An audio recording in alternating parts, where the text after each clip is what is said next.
आज की क्लास में हम लोग 5 किंगडम सिस्टम का पहला किंगडम मोनरा के बारे में डिस्कस करेंगे। मोनरा देखा जाए तो पृथ्वी पर पाए जाने वाले सारे ऑर्गेनिज्म का एंसेस्टर है, या आप कह सकते हैं कि इस पृथ्वी पर सबसे पहले अगर कोई आया तो वो मोनरा के ही सदस्य आए थे। मोनरा में मुख्यतः बैक्टीरिया, जिसमें यू बैक्टीरिया, साइनोबैक्टीरिया, आर्कीबैक्टीरिया होता है, एक्टिनोमाइसिटीज, माइकोप्लाज्मा, रिकेट्सियास, क्लेमाइडियास, स्पारोचीट्स आते हैं। ठीक है, तो अब देखिए मोनरा में पहले कौन कौन से मेंबर आते हैं उसको देख लेते हैं। इट इंक्लूड्स बैक्टीरिया, जिसमें यू बैक्टीरिया होता है, साइनोबैक्टीरिया होता है और आर्कीबैक्टीरिया होता है। ठीक है, इसके अलावा इसमें एक्टिनोमाइसिटीज, जिसको रे फंजाई भी कहते हैं। रे फंजाई इसलिए कहते हैं क्योंकि ये फिलामेंटस होता है। देखिए एक चीज़ और मैं बता दूं, एक्टिनोमाइसिटीज़ को बैक्टीरिया और फंजाई के बीच का लिंक भी कहा जाता है। बैक्टीरिया और फंजाई के बीच का लिंक भी कहा जाता है। ठीक है, इसलिए इसको रे फंजाई भी नाम दिया गया है, लिंक, LINK। ठीक है, लिंक भी कहा जाता है। इसके अलावा माइकोप्लाज्मा, रिकेट्सियास, क्लेमाइडियास और स्पायरोचीट्स आते हैं। अब मोनरा के कैरेक्टर्स के बारे में जान लेते हैं। Characters of मोनरा। ठीक है, पहली बात तो ये यूनिसेलुलर होते हैं, यानी एक कोशिकी होते हैं। कॉलोनियल होते हैं, यानी कॉलोनी में रहते हैं। ये मल्टी सेलुलर भी हो सकते हैं और फिलामेंटस भी हो सकते हैं। सबसे बड़ी बात, दे ऑल आर प्रोकैरियोट्स। ये सभी प्रोकैरियोट्स होते हैं, यानी इनकी कोशिकाएं प्रोकैरियोट्स होती हैं, जो सबसे इम्पोर्टेंट चीज़ है। They all are prokaryotes. ठीक है, इसका सेल वॉल जो होता है पेप्टिडोग्लाइकान का बना होता है। सेल वॉल अगर होता है तो पेप्टिडोग्लाइकान का बना होता है। पेप्टिडोग्लाइकॉन। ठीक है, पेप्टिडोग्लाइकॉन यानी पेप्टाइड और ग्लूकोज दोनों से मिलकर बना होता है। जैसे म्यूरेमिक एसिड, ग्लूकोज मेनली पाया जाता है इसमें। ठीक है, लेकिन कुछ एक्सेप्शन भी इसका होता है। एक्सेप्शन क्या क्या होता है?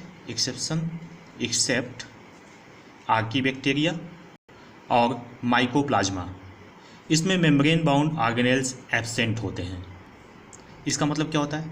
इसका मतलब ये हुआ कि इसमें इसकी जो सेल्स होती है, इसमें कोई भी ऐसा सेल ऑर्गेनेल्स नहीं पाया जाता है जिसमें मेम्ब्रेन हो, जैसे माइटोकॉन्ड्रिया, क्लोरोप्लास्ट, लाइसोसोम।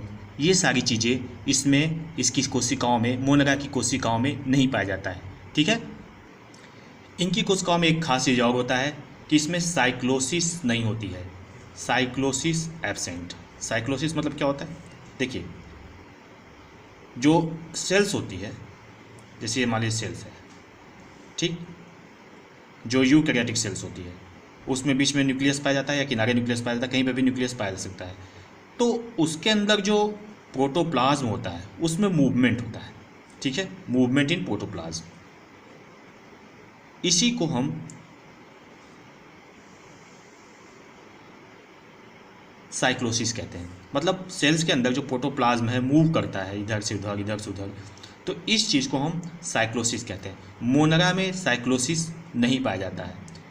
जितने भी प्रोकैरियोटिक ऑर्गेनिज्म होते हैं उसमें साइक्लोसिस एब्सेंट होता है। साइक्लोसिस क्या होता है? Movement of protoplasm within the cell. ठीक है, मतलब सेल्स के अंदर प्रोटोप्लाज्म का मूवमेंट करना, रोटेशन करना या किसी भी तरह से मूवमेंट करना, ये साइक्लोसिस कहलाता है। ये सिर्फ यूकैरियोट्स में होता है, प्रोकैरियोट्स में ये एब्सेंट होता है। इसके अलावा सबसे इम्पोर्टेंट चीज़ है, जितने भी मोनरा होते हैं उसमें 70S राइबोसोम्स पाया जाता है। यस का मतलब होता है सेडवर्ग यूनिट्स। ठीक है, नेक्स्ट, जितने भी प्रोकैरियोट्स या जितने भी मोनरा होते हैं उसमें जो रेस्पिरेटरी एंजाइम्स होता है वो प्रोटोप्लाज्म में होता है। देखिए, अगर आप यूकैरियोट्स की बात करेंगे तो रेस्पिरेटरी एंजाइम्स माइटोकॉन्ड्रिया में पाया जाता है, ठीक है। लेकिन क्योंकि मोनेरा में या प्रोकैरियोट्स में माइटोकॉन्ड्रिया होता नहीं है, तो इसके रेस्पिरेटरी एंजाइम कहाँ होंगे? प्रोटोप्लाज्म में होंगे, उसके सेल मेम्ब्रेन में होंगे, ठीक है, या प्लाज्मा मेम्ब्रेन में होंगे। Respiratory enzymes are found associated with plasma membrane. बहुत इंपॉर्टेंट लाइन है, नीट में पूछी जा चुकी है, ये क्वेश्चन आ चुका है, कई बार मेडिकल के एग्जाम में पूछा जा चुका है कि बैक्टीरिया में रेस्पिरेटरी एंजाइम्स कहाँ होता है। तो आपका जवाब होगा बैक्टीरिया में रेस्पिरेटरी एंजाइम्स सेल मेम्ब्रेन या प्लाज्मा मेम्ब्रेन के साथ एसोसिएट होते हैं, ठीक है। देखिए, जितने भी प्रोकैरियोट्स होते हैं उसमें न्यूक्लियस नहीं पाया जाता है, या आप कह सकते हैं ऑर्गेनाइज्ड न्यूक्लियस नहीं पाया जाता है। ऑर्गेनाइज्ड न्यूक्लियस इसलिए नहीं पाया जाता है क्योंकि न्यूक्लियर मेम्ब्रेन होती नहीं है। जब न्यूक्लियर मेम्ब्रेन होगा नहीं तो उसका जितना भी न्यूक्लियर मटेरियल्स होता है पूरे प्रोटोप्लाज्म में फैल जाता है। जैसे मान लीजिए ये न्यूक्लियस है, अब इसकी न्यूक्लियर मेम्ब्रेन जब नहीं होगी तो इसके अंदर जो कंटेंट होगा वो पूरे सेल में डिस्ट्रीब्यूट हो जाएगा, स्कैटर्ड हो जाएगा, ठीक है। तो इसलिए कहा जाता है कि प्रोटोप्लाज्म में न्यूक्लियस नहीं होता है। तो प्रोटोप्लाज्म में न्यूक्लियस नहीं होता है लेकिन न्यूक्लियर मटेरियल होता है, तो उस न्यूक्लियर मटेरियल को हम क्या कहते हैं? न्यूक्लियोइड कहते हैं, ठीक है, या हम जीनोफोर भी कह सकते हैं। देखिए, न्यूक्लियोइड या जीनोफोर दोनों शब्द का प्रयोग किया जा सकता है, या इनसिपिएंट न्यूक्लियस भी कहा जा सकता है, या फॉल्स न्यूक्लियस कहा जाता है, या तो प्रोटोक्रोमोसोम कहा जाता है। फॉल्स न्यूक्लियस भी कह सकते हैं, फॉल्स न्यूक्लियस, या स्यूडो न्यूक्लियस भी कहा जाता है, स्यूडो न्यूक्लियस, ठीक है। इतने नाम से जाना जाता है, nucleoid, genophore, pseudo nucleus, false nucleus, incipient nucleus, protochromosome, ठीक है। इसके अलावा इसमें नेकेड डीएनए पाया जाता है। नेकेड डीएनए का मतलब हुआ without histone protein, chromosome without histone protein, ठीक है। देखिए, मोनेरा में जो रिप्रोडक्शन होता है वो एसेक्सुअल मेथड से होता है, ठीक है। Reproduction in Monera by asexual method, asexual method, ठीक है। सेल डिवीजन बहुत इंपॉर्टेंट लाइन है, ये भी क्वेश्चन पूछा जा चुका है। Is amitotic type, amitotic type का सेल डिवीजन होता है, ठीक। ए माइटोटिक टाइप, क्यों ए माइटोटिक टाइप कहते हैं? क्योंकि इसमें स्पेंडल फॉर्मेशन नहीं होता है, ठीक है, due to lack of spindle fibres, ठीक है। जैसे यूकैरियोटिक सेल्स में जब सेल डिवीजन होता है तो स्पेंडल फाइबर्स बनते हैं, और वो स्पेंडल फाइबर जो होते हैं वो देखिए ऐसे, जैसे सेल है यूकैरियोट का तो स्पेंडल फाइबर्स बनते हैं ऐसे ऐसे, ये इस तरह से, ये क्रोमोसोम्स को अटैच करके अपोजिट पोल पे पुल करते हैं। जबकि जो प्रोकैरियोट्स होते हैं या मोनेरा जो होते हैं इसमें स्पेंडल फाइबर्स होता नहीं है। तो यहाँ पे क्या होता है कि सेल डायरेक्टली, इसका जो सेल वॉल होता है बीच से कॉन्स्ट्रिक्ट हो जाता है और इसके न्यूक्लियर मटेरियल दोनों तरफ बराबर बराबर बढ़ जाते हैं और ये यहाँ से बीच से टूटकर अलग हो जाता है, ठीक है। इसलिए इसको amitotic type of the cell division कहते हैं। अब देखिए, जो बैक्टीरिया होता है, बैक्टीरिया मोनेरा का सोल मेंबर है, मतलब अकेला मेंबर है। देखिए, बैक्टीरिया से आप कंफ्यूज मत कीजिएगा आर्की बैक्टीरिया यू बैक्टीरिया को। बैक्टीरिया के अंतर्गत ही आर्की बैक्टीरिया आता है और यू बैक्टीरिया आता है। बैक्टीरिया आर द, ठीक है। अब ये दो तरह का हो सकता है बैक्टीरिया आर्की बैक्टीरिया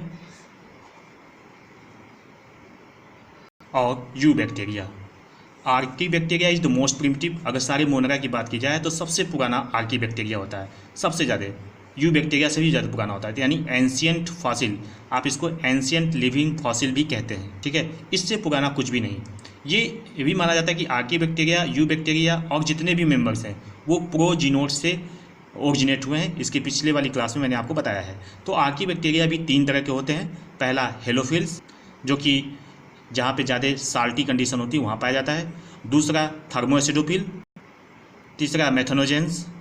इसके बाद आता है यू बैक्टीरिया। यू बैक्टीरिया को हम ट्रू बैक्टीरिया भी कहते हैं।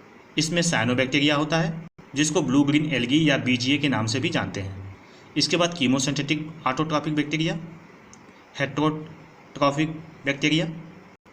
इसके बाद माइकोप्लाज्मा। देखिए, माइकोप्लाज्मा को एनसीईआरटी में यू बैक्टीरिया के अंतर्गत ही कंसीडर किया गया है, लेकिन हम लोग इसको अलग से कर रहे हैं। इस माइकोप्लाज्मा,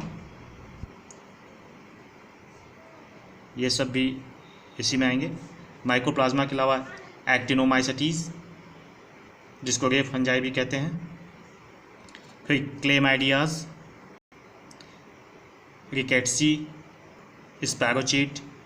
देखिए, एक्टिनोमाइसेटीज, क्लेमाइडियाज, रिकेट्सी, स्पैरोचीट्स के बारे में बहुत ज़्यादा आपके एनसीईआरटी में नहीं दिया हुआ है। माइकोप्लाज्मा तक दिया हुआ है, थोड़ा बहुत एक्टिनोमाइसेटीज के बारे में दिया हुआ है इस चैप्टर में, ठीक है। बाकी के चैप्टर में दिया हुआ है, लेकिन वो 12th में आपको पढ़ना है। डिजीज़ काजिंग ऑर्गेनिज्म है, तो हम लोग ज़्यादातर जो एनसीईआरटी में दिया गया उसी को ही एम्फेसाइज करेंगे, उसी को ज़्यादा उसी को मुख्य रूप से पढ़ेंगे, ठीक है।